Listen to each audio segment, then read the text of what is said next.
When you take on an engagement as a lawyer, the worst thing that you think that can happen is you'll lose the case. You don't think you're going to get disbarred as a result, and you certainly don't think that you're going to jail, especially when you're suing a private company.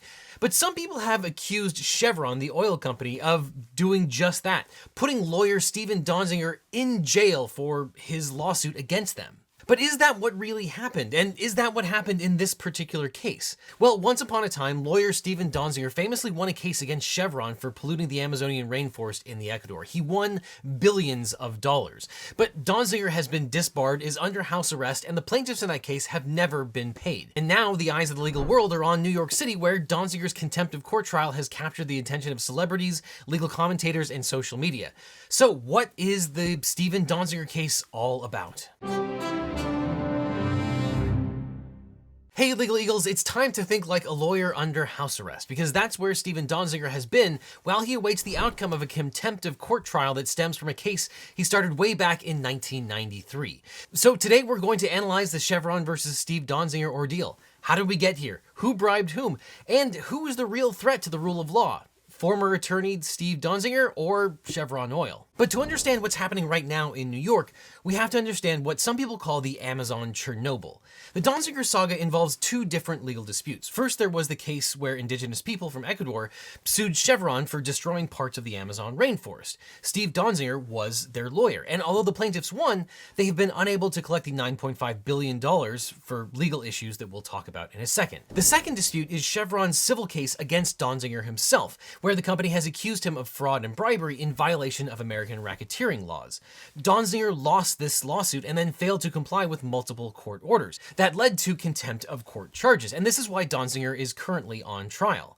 But the story of this goes way back to the 1960s, when Texaco teamed up with a military junta that had seized power in Ecuador to drill for oil in the Amazon. These tribes were hunter-gatherers who didn't even have a word for oil, but it's alleged that Texaco's activities produced 16 billion gallons of toxic runoff, a lot of which wound up in unregulated shallow pits, but most of the toxic sludge was simply dumped into rivers. To facilitate the drilling, Texaco created a company town called Lago Adria, which became a typical oil boomtown with all the components needed for drilling infrastructure: concrete walls, holding tanks, massive drills, and miles of pipelines. But in 1992, Texaco ended its Ecuador operation, leaving behind this infrastructure plus hundreds of open oil pits, thousands of waste pits near drinking and fishing water, and untold amounts of contaminated wastewater. How bad was the situation in Ecuador? Well, even now, more than 50 years after Texaco started drilling, the people who live there can't get clean water from the river, so they collect rainwater or walk 6 miles to fill plastic water jugs from a water truck provided by a Spanish oil company. This is why the situation for local people has been called the Amazon Chernobyl. And it's also why in 1993, Donziger and a small team of lawyers filed a lawsuit on behalf of the people of Lago Agria. They filed the case in New York, where Texaco was headquartered. The company, whose assets were eventually acquired by Chevron, sought to remove the litigation to Ecuador, meaning take the litigation from the United States and put it in Ecuador. Strategically, the company assumed that they would have a better shot at winning the case in Ecuador, where they still had political clout. This complicated jurisdictional battle took 10 years to resolve. Chevron won, and the case was removed to Ecuador. And Chevron has always maintained that Ecuadorian contamination is the responsibility of Texaco, even though Chevron inherited the company's assets around the world and runs Texaco as a subsidiary. And it also puts a fair amount of blame on Petroecuador, the state-run petrochemical company. Not surprisingly, though, even after the case was removed to Ecuador, the case still took years to complete, as the parties to the suit and independent groups completed over 60,000 lab tests on soil and water. The results, quote, overwhelmingly showed contamination traceable to Texaco. But the testing process was contentious, and both sides crossed ethical lines. So we'll start with Chevron's dirty dealing. It's alleged that Chevron concocted a scheme where it sent soil and water samples to a friendly lab for favorable results. We know about this because Diego Borja, a Chevron contractor who admitted that Chevron worked with his uncle and wife to create 4 front companies which posed as independent labs. There are recordings of Borja discussing his ability to produce enough evidence to swing the case to the plaintiffs if need be. He said that Chevron understood exactly what he was implying, and that the company promised that he would be taken care of. Crime does pay, Borja laughed in one of these calls. Chevron eventually helped Borja and his family move to the US. Chevron paid Borja's legal fees, helping him to become a naturalized American citizen. The company also paid his rent and gave his family a monthly stipend. Chevron paid Borja over $2 million, and those are just the payments the plaintiffs were able to trace. This raises a question. Is it legal to pay a non-expert witness for testimony? And the answer to that is actually no. Fact witnesses generally may be reimbursed for expenses incurred and time lost in connection with litigation, but they can't be paid to testify or not testify for the substance of their testimony. Chevron has declined to comment on Borja's allegations beyond stating that they are protecting him from retaliation. An American judge denied further discovery into the nature of the Borja-Chevron arrangement. But let's talk about the allegations against Donziger himself. Chevron has accused Donziger of dirty dealing, and in a diary entry later obtained by a US court, Donziger admits that he had a secret contact with the court-appointed expert who was supposed to be independent. Donziger described the situation as a, quote, bargain with the devil. Quote, we can't win with the devil because they, Chevron, can always pay more. There's also evidence that Donziger paid for the expert report and may have written parts of it. Although American lawyers don't write expert reports, in our legal system, lawyers do pay experts and exert some influence over how the reports are written. In the Ecuadorian case, the expert report was written by a Colorado company called Stratus. Many experts say that the expert report's scientific analysis was sound. However, according to a report in Rolling Stone, Chevron played hardball with Stratus, pressuring insurance companies to cancel its coverage with Stratus and leaning on its clients to cancel contracts with the company. Eventually, Stratus faced bankruptcy, and in a move that may or may not be related, its executives signed an agreement with Chevron explicitly disavowing its work in Ecuador as fraudulent. But to get back to the verdict in the Ecuadorian case, this issue with the Stratus report may be nothing more than a distraction from the bigger picture. The Ecuadorian court granted Chevron's motion to exclude the expert report from consideration. In the end, the Ecuadorian court found for the plaintiffs without relying on the controversial report. And this 9-year legal saga generated a 220,000-page record with over 100 expert reports, testimony from dozens of witnesses, scientific data from 54 court-supervised inspections, and independent health evaluations. And in the end, the court found that Texaco Chevron had dumped billions of gallons of water containing toxic chemicals in waterways and on the jungle floor, used unlined waste pits that contaminated the soil and groundwater, never cleaned up the frequent oil spills, maintained a policy of destroying documents related to oil spills, and burning natural gas that contaminated the air. On February 14, 2011, a judge entered a judgment against Chevron for over $19 billion, which was later reduced to $9.5 billion. It was upheld by Ecuadorian appeals courts in 2012 and 2013. And this was pretty much the last good thing that happened for the Lago Agria plaintiffs. So that takes us to the American case of Chevron versus Donziger. After Chevron lost the Ecuadorian case, it dropped a bombshell that would change the trajectory of this whole entire saga. They alleged that Donziger bribed an Ecuadorian judge. After the trial, former Ecuadorian judge Alberto Guerra came forward with a story that the legal team for the Ecuadorians offered him a bribe to ghostwrite the judgment against Chevron. Guerra said that he asked Chevron for a bribe first, and they turned him down, so he then went to Donziger. He says he sought bribes on behalf of Judge Nicolas Zambrano, the judge who actually issued the final judgment in the case. And according to Guerra, he and Zambrano shared $500,000 in kickbacks paid by Donziger. This is the testimony that Chevron used to sue Donziger under US anti-racketeering laws, which takes us to a rare case of RICO. The Organized Crime Control Act of 1970, also known as the Racketeer Influenced and Corrupt Organizations Act, or RICO, was originally enacted to help the government stop organized crime. RICO generally has two different flavors, civil and criminal. The government can prosecute a person who operates or acquires an enterprise through a pattern of racketeering activity. RICO's criminal penalties include imprisonment up to 20 years and even life, depending on the activity. And when Congress passed RICO, their expectation was that the vast majority of RICO claims would be brought by federal prosecutors. However, the law also had a civil component that allows private persons and entities to file RICO lawsuits. RICO's civil remedies provision, section 1964C, states, quote, any person injured in his business or property by reason of a violation of section 1962 of his chapter may sue therefore in any appropriate U.S. district court and shall recover threefold the damages he sustains and the cost of the suit, including reasonable attorney's fees.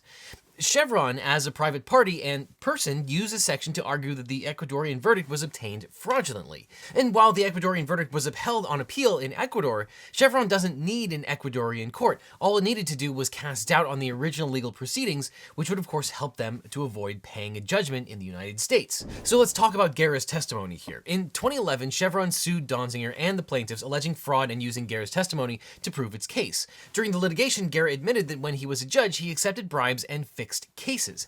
He also admitted that Chevron relocated him and his family to the US and compensated him in much the same way that it paid Borja.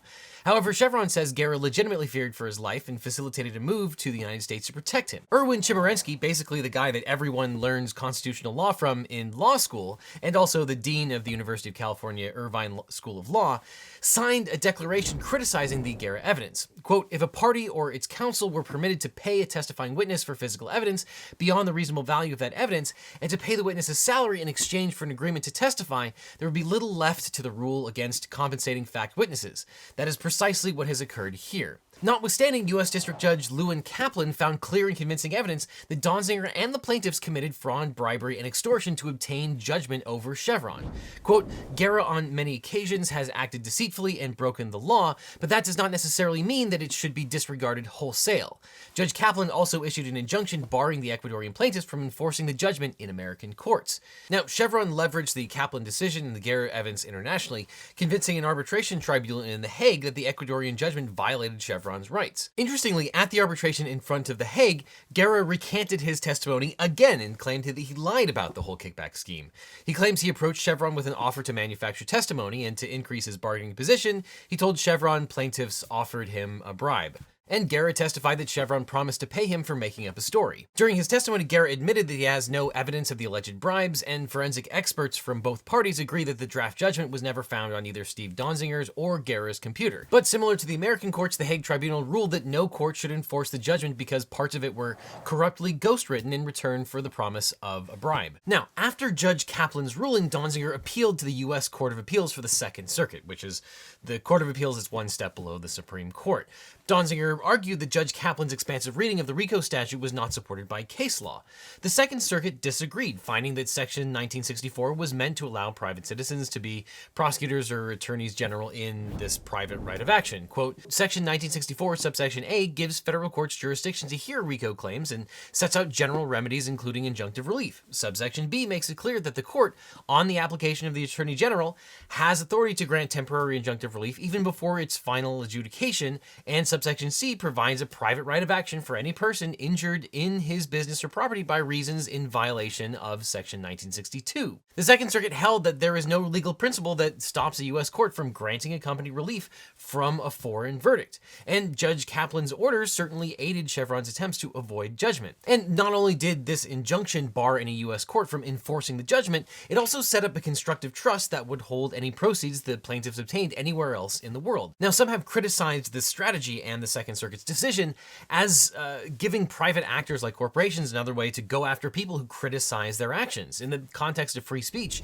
this is known as generally a SLAPP suit. A SLAPP is an acronym for a strategic lawsuit against public participation. And it's interesting because in this particular case, what Chevron argued successfully was that getting a lawsuit, or at least allegedly extorting a lawsuit in a foreign jurisdiction, was a violation of a RICO statute. Even if a verdict is obtained in bad faith, it's extremely unusual to claim that a lawsuit or the legal system in general is an arm of a RICO enterprise. But that more or less takes us to the contempt trial, which is why Stephen Donziger is under house arrest to this day. Based on the allegations of impropriety against Donziger, or I guess at this point the findings of impropriety against Donziger, Chevron sued Donziger personally. And the court ordered Donziger to pay Chevron money that he had earned by selling shares in the Ecuadorian judgment. Eventually, Kaplan ordered Donziger to pay Chevron $813,000. This is the order that has led to Donziger's current trial. Chevron filed motions with the court alleging that Donziger was hiding assets in order to avoid paying up, and the court ordered Donziger to produce his cell phone, computer, and other documents so that the court could review evidence about his assets.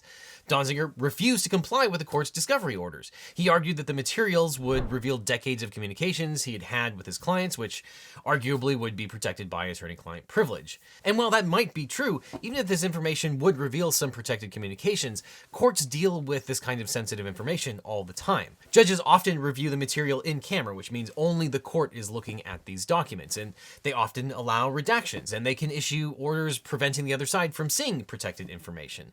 But by refusing to comply with the court's orders, Donziger found himself in contempt of court. And here's where things went sideways again. The judge, Judge Kaplan, appointed a special prosecutor, Rita Galvin, a former DOJ attorney now in private practice, to handle the contempt case.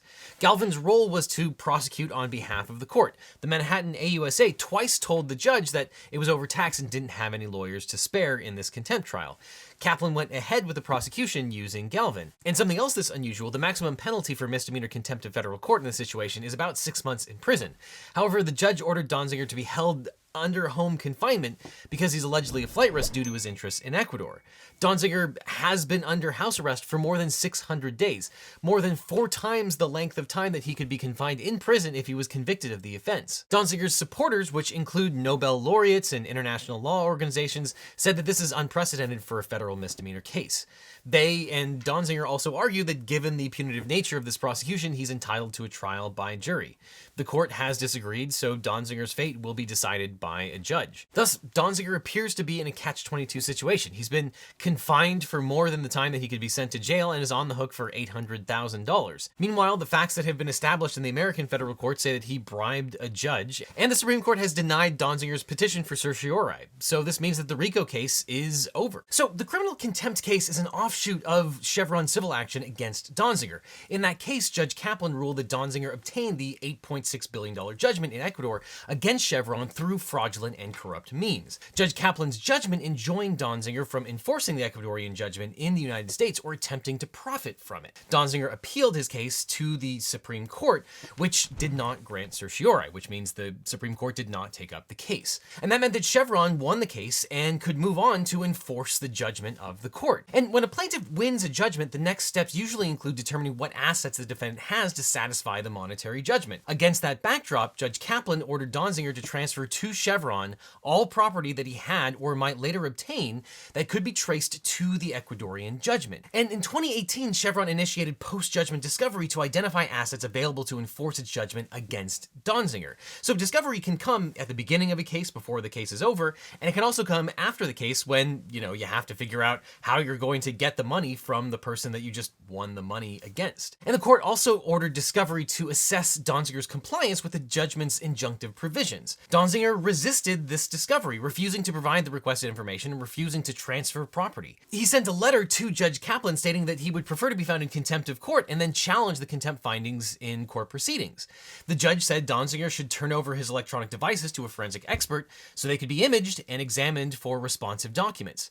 Donziger refused to do this, and so he was found in contempt of court. And in the latest proceedings, Judge Preska clearly expects Donziger to attack her impartiality, as he's done in the past, and as he's done with Judge Kaplan. And in late July, Judge Preska finally issued her ruling. She found Donziger guilty of 6 counts of contempt of court. The 245-page ruling is bound to be controversial. Judge Preska agreed with Donziger that he may be the only lawyer ever prosecuted by a private special counsel in the Southern District of New York, but the judge said that the uniqueness of the circumstances didn't render the prosecution inappropriate or untoward. Judge Preska's ruling said that Donziger refused to comply with the court orders, and that was an attack on the rule of law. Quote, "At stake here is the fundamental principle that a party to a legal action must abide by court orders or risk criminal sanctions no matter how fervently he believes in the righteousness of his cause or how much he detests his adversary." The judge did not consider the wider context of the Chevron saga, except to point out that she believed Donziger was sincere in his beliefs that he's being persecuted, and so are his clients. As the judge pointed out, quote, "This case, however, is wholly unconcerned with the debate regarding any responsibility Chevron might bear for that pollution. The only question before this court was the very specific question of whether Donziger had committed criminal contempt in violation of 18 U.S.C. 401. To secure a criminal conviction for contempt of a court order, prosecutors have to prove 3 elements. 1, that the order was issued. 2, that the defendant's disobedience or disregard of that order. And 3, the defendant's knowledge or willfulness in disobeying that order. The judge ruled that the prosecution had proved beyond a reasonable doubt that Donziger received notice of the court orders, that he ignored the court orders, and that he did so willfully. Donziger, on the other hand, argued that his acts were ethically grounded in principled objections that lawyers are permitted to make when they object to an abuse of power. He cited the case of In re McConnell, which reversed a contempt conviction of a lawyer who insisted on pursuing a forbidden line of questioning at trial. However, Judge Preska said that McConnell didn't apply here since the contempt charges in that case were under a different section of 401, which prohibits in-court acts that, quote, obstruct the administration of justice, rather than the third section of Section 401, which is the statute that Donziger was charged under. Section 401(3) prohibits disobedience of lawful court orders. The judge also took issue with Donziger's assumption that the McConnell case allows lawyers to defy court orders so long as their decisions were, quote, ethically grounded. Quote, criminal contempt jurisprudence has no safe harbor for conscientious objectors. Indeed, the law is clear that a party may not challenge a court's order by violating it. Instead, he must move to vacate or modify the order or seek relief from the Court of Appeals. Since this was not a trial about Chevron's responsibility for pollution, all Judge Preska could do was consider the facts of the contempt charges. Here she found that, quote, a lawyer of all people should know that in the face of a perceived injustice, one may not take the law into his own hands. By repeatedly and willfully defying Judge Kaplan's orders, that is precisely what Mr. Donziger did. It's time to pay the piper, end quote. The charges here carry a maximum penalty of 6 months in prison, and Donziger has already served over 700 days on house arrest. So does that mean that he'll be sentenced to time served? That's definitely a possibility. He'll be sentenced shortly, but we already know that Donziger will appeal this ruling. He tweeted a statement deriding Judge Preska as a member of the, quote, Chevron-funded Federalist Society, and called his conviction a dark day for the, quote, rule of law, for democracy, and our planet. Though, of course, Donziger's chances of winning this appeal are incredibly slim, though we probably haven't heard the last of Steve Donziger. So if you're like Steve Donziger and you're locked away in your home, you'll love today's sponsor, HelloFresh. I mean, why would you even want to leave your home if you can get HelloFresh delivered? And I have to say, I was initially pretty skeptical about HelloFresh. I'm a pretty good cook, so I didn't think that I needed the help, but I actually loved it. Even for an experienced cook, HelloFresh delivers new ingredients and recipes that I would never try on my own. Everything I've gotten from HelloFresh was insanely delicious, easy to cook, and really healthy. And most recently, I made yogurt marinated chicken with garlic sauce, pork tenderloin with cherry sauce, and meatloaf a la mom. And every single one of those was fantastic and not something I would have made on my own. So if you feel like you've been cooking the same thing every day in quarantine, HelloFresh is a great solution. And of course, everything was delivered straight to my door, so I didn't have to do any shopping. The produce actually gets to you faster than a grocery store, so it arrives at peak freshness and flavor. And it's also super easy to save time. HelloFresh cuts out meal planning and prep, so the recipes only take 20 to 30 minutes to cook. Literally less time to cook than it would normally take to do shopping. And it's also incredibly sustainable. Since the ingredients are pre-portioned, there's less prep and less wasted food. The packaging is almost entirely made from recyclable or already recycled content. And HelloFresh's carbon footprint is actually 25% lower than that of meals made from store-bought groceries. So if you would like to try HelloFresh, and I recommend that you at least try it, you can go to HelloFresh.com and use the code LegalEagle14 to get 14 free meals. Yes, you can actually get 14 free meals plus free shipping. Or you can just click on the link below. So again, for 14 free meals, go to HelloFresh.com and use the code LegalEagle14, or just click on the link below. Plus, clicking on that link really helps out this channel. And while you're at it, click on this playlist over here with all of my other real law reviews with explanations of today's legal news. So click on this link, or I'll see you in court.